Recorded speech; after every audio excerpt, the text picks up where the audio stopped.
baliwala sa akin yung nakita ko sila. Total, magkasundo na sila ngayon at hindi ko na rin sila ngayong problema. Alam mo, sa tingin ko magaling ka talaga. Hindi ba sinabi mo, kahit nakita mo, pwede ka magpanggap na hindi mo nakita. Pero yun, nakita ko talaga. Naku, baka mamaga ang mata ko nito. Okay lang umiyak ka. Bakit ako iiyak? Wala naman akong dahilan.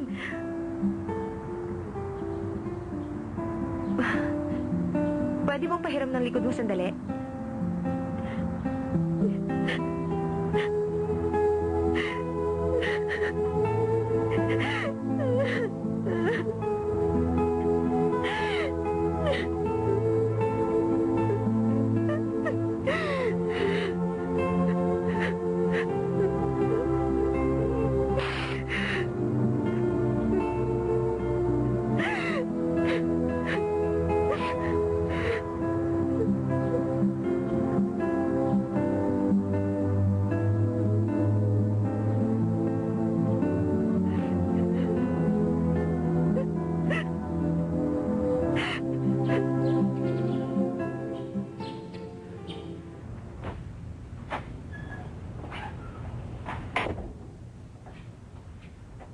Nandito na po ako.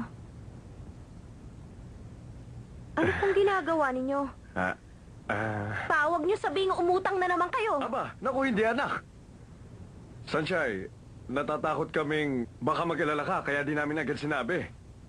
Dito sa Taipei, wala na tayong ikabubuhay. Alam ko po. Bagsak na ang ating ekonomiya. Layoff sa trabaho. Bankruptcy. At ako, wala na akong mapasukang pantrabaho. Pero anak, huwag kang mag-alala. Sa labas nitong bayan, may kaibigan ako. Isa siyang mangingisda at meron siyang sariling bangka. Inalungan niya kami ng trabaho ng iyong papa. Kung ganon, lilipat tayo sa tabing dagat. Kaya bang mangisda ni papa?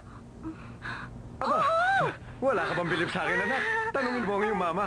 Hindi ba madalas ako magbasa ng mga libro at magazine tungkol sa pangingisda? Ano siya nabasa? At sabihin mo sa kanya, madalas kong panoorin. The Fish King, ano pa? At syempre, anak, tungkol lahat yun sa pangingisda. Kaya ko yan, magdiwala ka. Kaya ang desisyon ko, habang buhay, ang alon ng dagat ay sasabayan ko. Iaasa natin ang buhay natin sa dagat. Tama!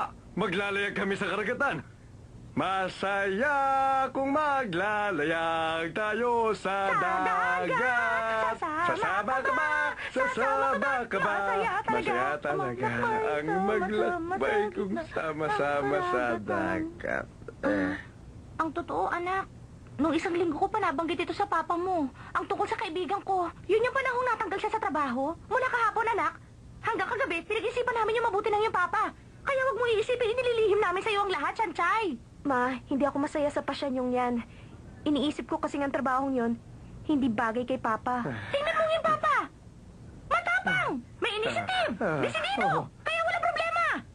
Sigurado ba kayo dyan, Ma? Oo! Pero bakit parang napipilitan lang siya? Hindi naman, anak! Alam mo ba, yung kaibigan ko siyang bahala sa pagkain namin at bahay. Kaya naman, anak, ang papa mo, kakayod ng mabuti. At yung pera kikitain niya, yun naman ang gagamitin mo sa iyong pag-aaral.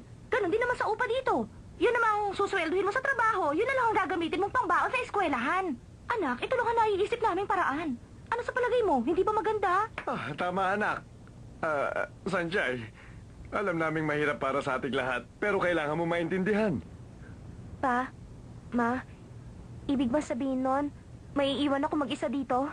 Pero anak, kailangan. Malaki na ang nagastos namin sa pag-aaral mo sa Yingte. Ngayon kung hihinto ka naman sa pag-aaral mo, yung pera pinaghirapan namin ng papa mo, maglalaho na parang bula. Ba't naman kayo ganyan? Hayaan mo, Sanchay. Huwag kang mag-alala. Isang araw, anak, kapag nakaipon na kami ng pera, o kaya magkaroon ng magandang trabaho, babalik kami at magsasama-sama tayo ulit. Pero kasi, sa ngayon, Sanchay, kailangan mo matutong mabuhay mag-isa. Sanchay, kinakailangan mo lakasan ang loob mo. Tama, anak. Kailangan ko maging matapang. Honey, mag-impake na tayo. Marami pa tayong kailangan ilagay dito. Sige na, bilisan mo na. Bilisan natin. Tama. Pwede po bang pag-isipan niyo muna mabuti?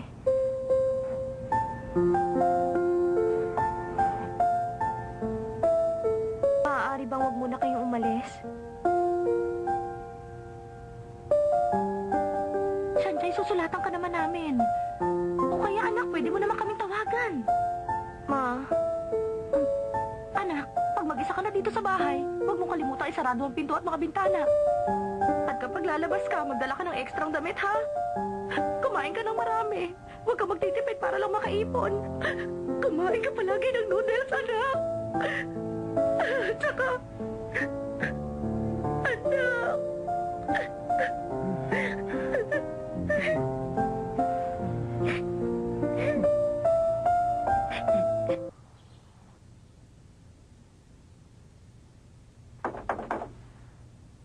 Xiao Zhi.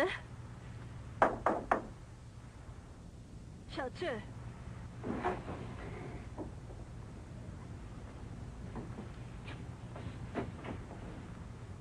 Xiao Zhi.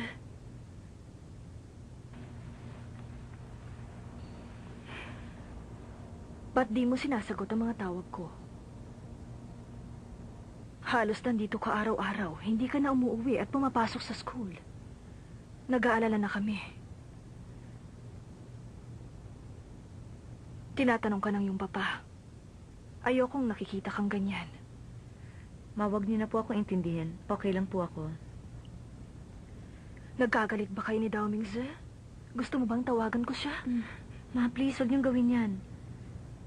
Kung talagang inaalala niyo ako, at ayaw niyo ako mapahiya. O sige, hindi ako tatawag. Sinabi sa akin ni Dao Mingfeng, nakikipagkaibigan ka daw dun sa babaeng si Shansai.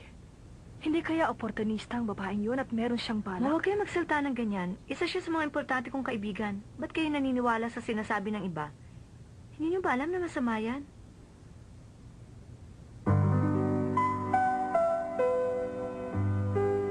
Ma, I'm sorry.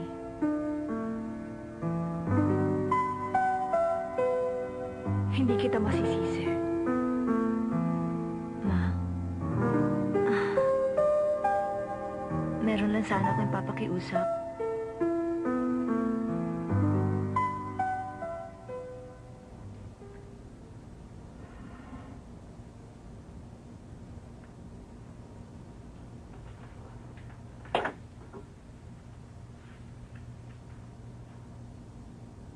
Simula sa araw na ito, mamumuhay ako mag-isa.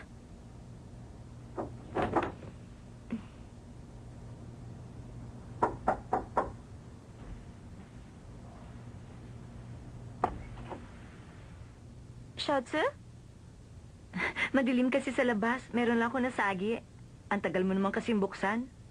Pwede ba akong pumasok?